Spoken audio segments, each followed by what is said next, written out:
Villain बनकर बॉलीवुड में तहलका मचाने वाले अभिनेता अमरीश पुरी किसी खास पहचान के मोहताज नहीं है। उन्होंने एक से बढ़कर एक कई हिट फिल्में दी हैं। बॉलीवुड में बहुत की कम ऐसे स्टार होते हैं जिनके निभाए किरदार लोगों के दिलों में घर कर जाते हैं। अमरीश पुरी उन्हीं स्टार में से एक है। उन्होंने विलेन की भूमिका इस तरह से निभाई कि कोई दूसरा कलाकार उनके आसपास भी नहीं पहुंच पाता था। वो अपने किरदार में जान डाल देते थे। अमरीश पुरी ने 30 साल से भी ज्यादा वक्त तक फिल्मों में काम किया और नकारात्मक भूमिकाओं को इस प्रभावी ढंग से निभाया कि हिंदी फिल्मों में वो बुरे आदमी का पर्याय बन गए। अमरीश पुरी का जन्म पंजाब के जालंधर में हुआ था। अमरीश पुरी बॉलीवुड में हीरो बनने आए थे, लेकिन किस्मत ने उन्हें विलेन बना दिया। अमरीश पुरी ने 30 साल से भी ज्यादा वक्त तक फिल्मों में काम किया और नकारात्मक भूमिकाओं को इस प्रभावी ढंग से निभाया कि हिंदी फिल्मों में वो बुरे आदमी का पर्याय बन गए। एक इंटरव्यू के दौरान अमरीश पुरी के बेटे राजीव पुरी ने बताया था कि पापा जवानी के दिनों में हीरो बनने मुंबई आए थे। उनके बड़े भाई मदन पुरी पहले से फिल्मों में थे, लेकिन निर्माताओं ने उनसे कहा कि तुम्हारा चेहरा हीरो की तरह नहीं है।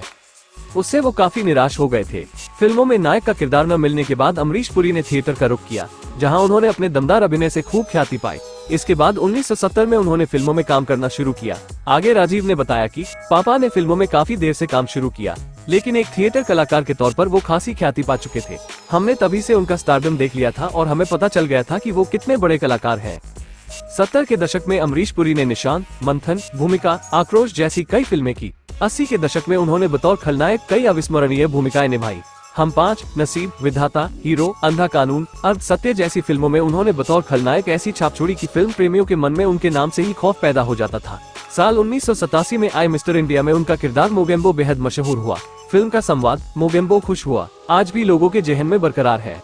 डॉन कभी रॉन्ग नहीं होता और जा सिमरन जी ले अपनी जिंदगी, ये चंद डायलॉग उस शख्स के हैं जिन्हें आज भी सिनेमा की दुनिया का सबसे बड़ा विलेन कहा जाता है। 40 साल की उम्र में बॉलीवुड डेब्यू करने वाले अमरीश पुरी ने अपने करियर में करीब 400 फिल्मों में काम किया। पिता अमरीश पुरी के बारे में बताते हुए राजीव पुरी ने कहा कि असल जीवन में वे बेहद अनुशासन प्रिय और वक्त के पाबंद इंसान थे। उनके सिद्धांत बिल्कुल स्पष्ट थे। जो बात उन्हें पसंद नहीं आती थी वो उसे साफ साफ बोल देते थे। अमरीश रिश्तेदारों और दोस्तों के साथ बिल्कुल विनम्र रहते थे। उन्होंने कभी किसी को नहीं बताया कि वो कितने मशहूर हैं। इसके अलावा अमरीश पुरी को अपने पोते पोतियों से बेहद लगाव था। वो उनके साथ बहुत खेला भी करते थे। आपको ये जानकर हैरानी होगी कि अमरीश पुरी मोगेम्बो के किरदार के लिए पहली पसंद कभी नहीं थे। यहाँ तक कि उन्हें तो किरदार ही उस वक्त ऑफर किया गया जब फिल्म की करीब 60% शूटिंग पूरी हो चुकी थी।